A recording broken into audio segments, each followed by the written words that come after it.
Talk to us a little bit about that. Talk to us.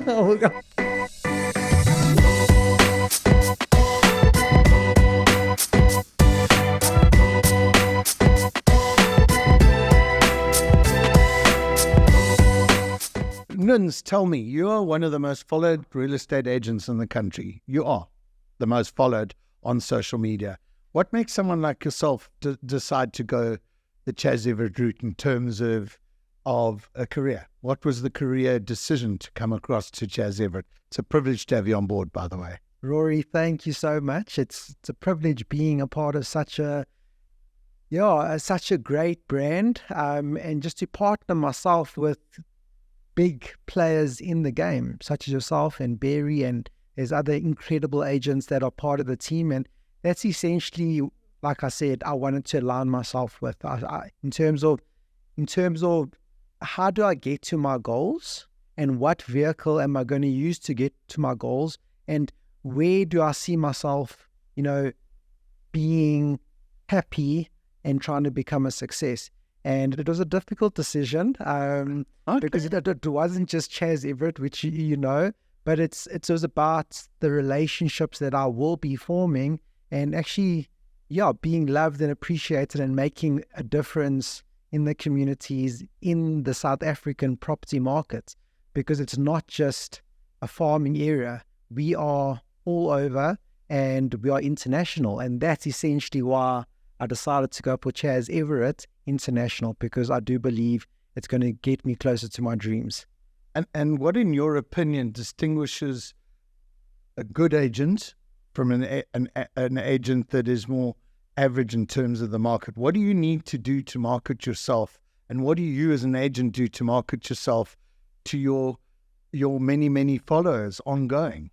So it's just about being disciplined and focused, because I'm doing a lot of my marketing and my content creation while I'm at home, sitting with my wife, watching TV, watching series, and this is the time that I'm using to actually separate myself from the average agents, because not all the agents are going to be committed and disciplined in constantly putting content out, because on your social platforms, your followers are coming to your page and they're expecting you to put out good content. Yeah. And they can expect, and I always deliver, which is the most important thing.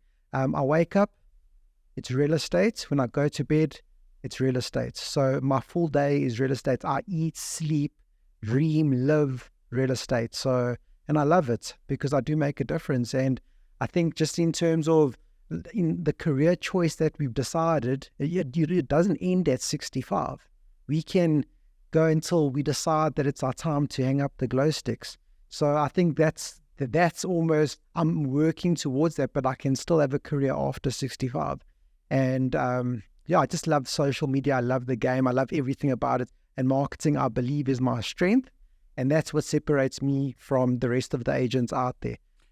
I'm going to pick up on something you were talking about. So it's quite interesting. Real estate has become a profession as opposed to just a career choice for people that didn't know what else to do. Talk to me a little bit about why you believe real estate at Chaz Everett specifically you can treat it as a profession and you can grow in a company like Chaz Everett. What are your thoughts around that? So it's an interesting question, and I just want to start off by answering that question. If you look at what was the most Googled search on Google last year, it was how to become a real estate agent. Wow, really? And it was a difference. So when I started real estate 12 and a half years ago, it was almost like, is it the right thing? I was busy studying at the time. I was doing my degree. My parents questioned my move. Why real estate? Because it almost was like bored housewives. That's like typically just stereotypic, and that's what I used to generalize it. And you all drop out, or you couldn't get a job, So for me, getting into it, like I fell in love with it. But the more you go about real estate, and the more you get into it, and the more the shows, luxury listing, Lux listing Sydney, $1 million listing, listing Josie. I was a part of season 2. Talk to us a little bit about that. Talk to us. I'll get into that now. But Yeah, so the thing is, it's becoming a profession. A lot of professionals, architects, accountants are getting into the industry because your earnings are uncapped. What you put in is what you get out. And it's a direct, a sort of representation, because it's slow in the beginning, but you got to be in it for the long haul. 100%. And if you're in it for the long haul, your network, and if you treated all your clients the way you would want to be treated, you're going to get that call. I just came from an evaluation now. I sold them the house 5 years ago, but they're like, who else would we actually call but you? So it will always come around. If you do good business, they will come to you, and professionals are realizing that. And our days are different. It's not the same every single day. Yeah. So we're not bored. We love our life. And your earnings, it depends on how hard you're wanting to work. So, and I'm one of the hardest working agents out there, I believe. No matter how well I'm doing, no matter how well I did last month, this month it's a new month. I start on zero and let's go. Yeah. You're about to ask me another question now. I was talking About listing Josie. about listing Josie. I was going to ask you, talk to us a little bit about being featured on Listing Josie. And I believe, for what it's worth, that a lot of the influence in changing the perception around real estate in South Africa is the fact that it's actually got a lot to do with being able to build, call it a high profile career. So you talked about it being a career. It's now a profile career. Around the world, it's become something aspirational, as opposed to, like you said. Talk to us a little bit about Listing Josie, being profiled, and how that makes a difference in terms of your capability and ability to sell a home. Thanks to social media, thanks to video, this is what people want to watch. They want to see luxury listings. They want to see beautiful cars, fast cars, supercars. That's what they actually want to see. So to sell that, it's not difficult. And it's definitely, it's made it easier, for me, especially because before I featured on Listing Josie, I already had such a big following.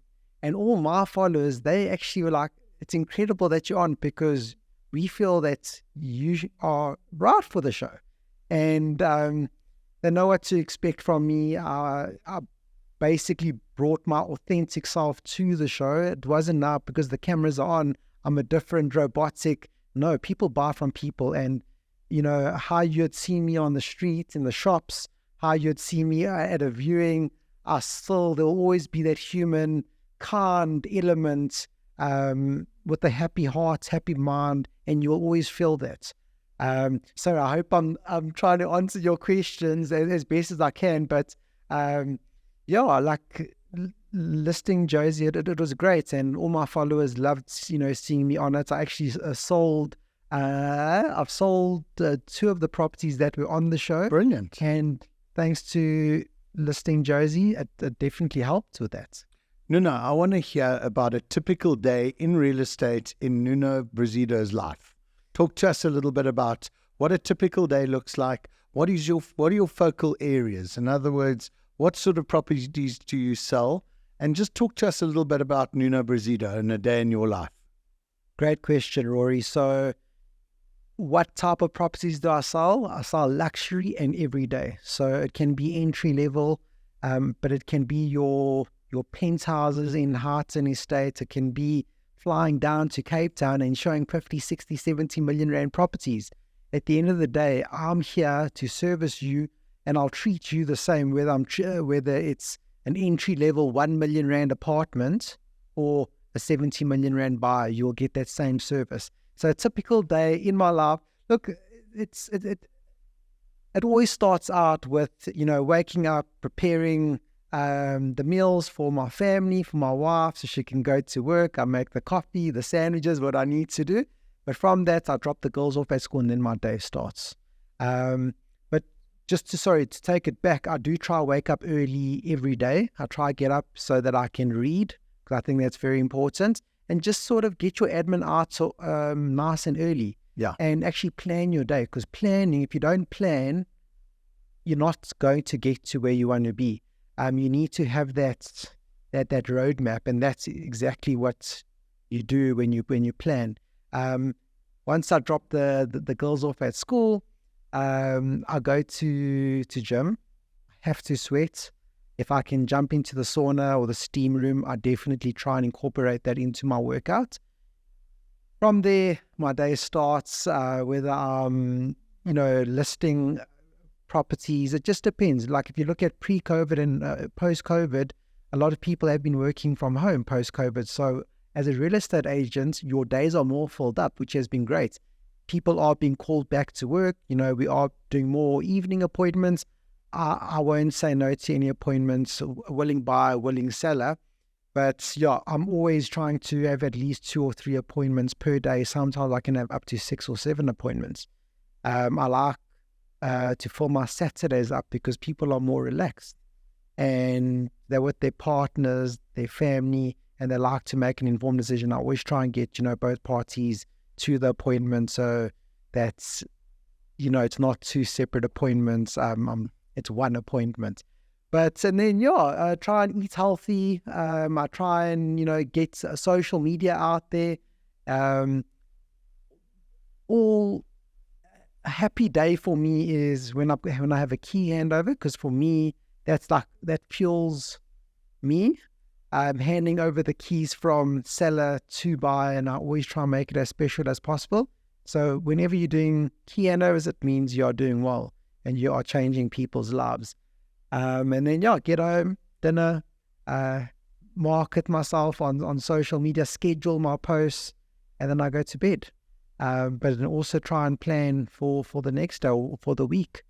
I think, but it's every day is different. Every day is different. Every day is different. So every client's different. Every appointment's different. So that's what I love about it. So an important element of being in real estate is understanding market trends, understanding what's happening in the market, and understanding which markets are booming and which are bust, or what market conditions are. How do you keep abreast of market trends and what's happening in the markets? What do you do to keep ahead of the news and knowing what's happening so that you can give your clients the best advice and remain the agency of choice?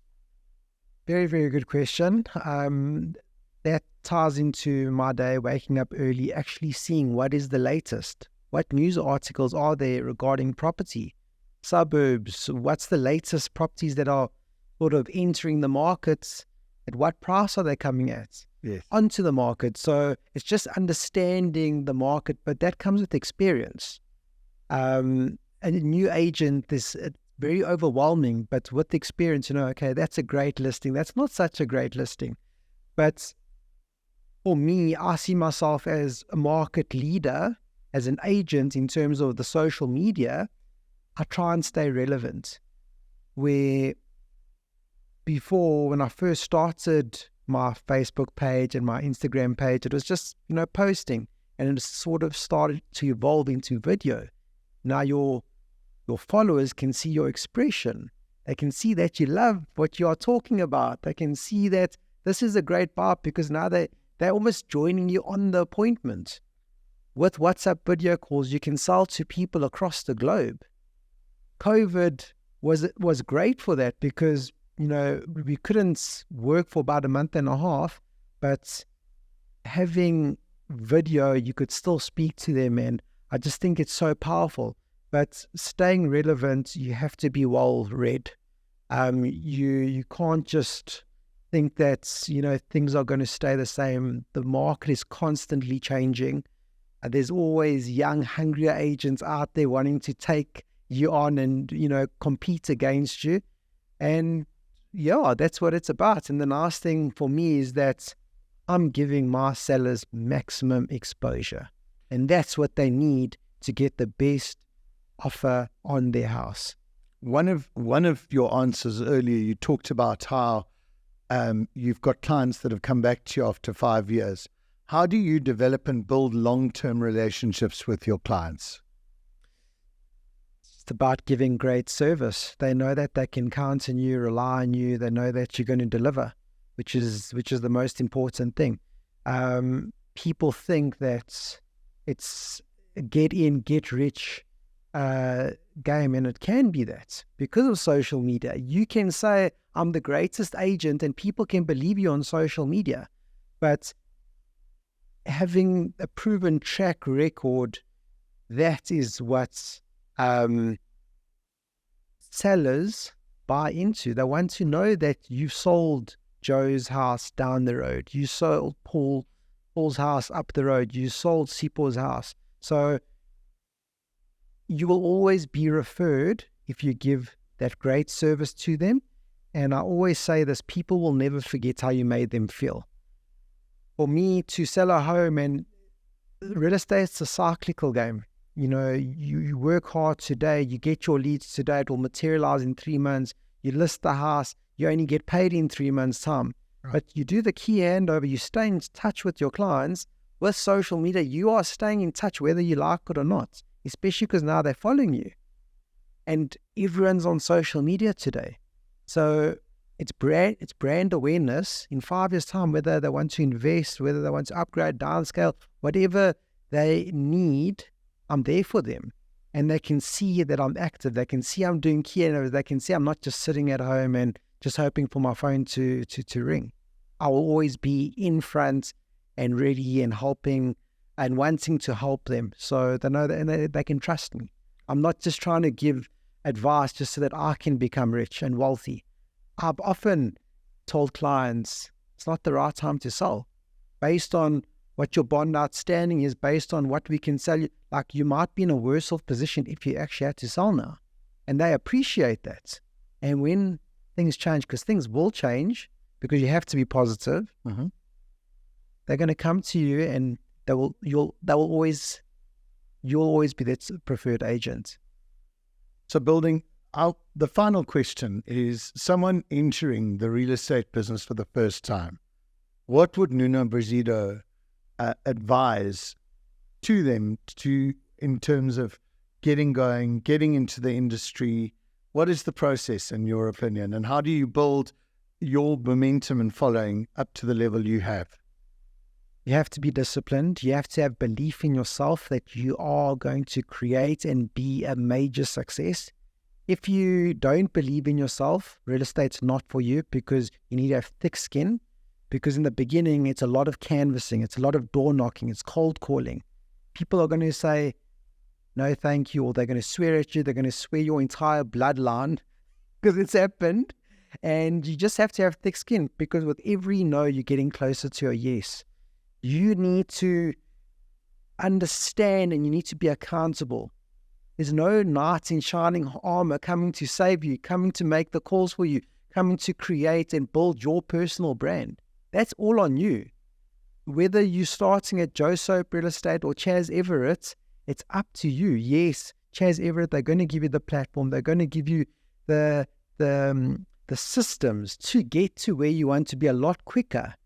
The name is already there, and the name is so important. I say I'm Nuno from Chaz Everett. People are opening the doors to me. They want to adopt me. So it's great. So young agents, you need to understand that you can't have instant gratification.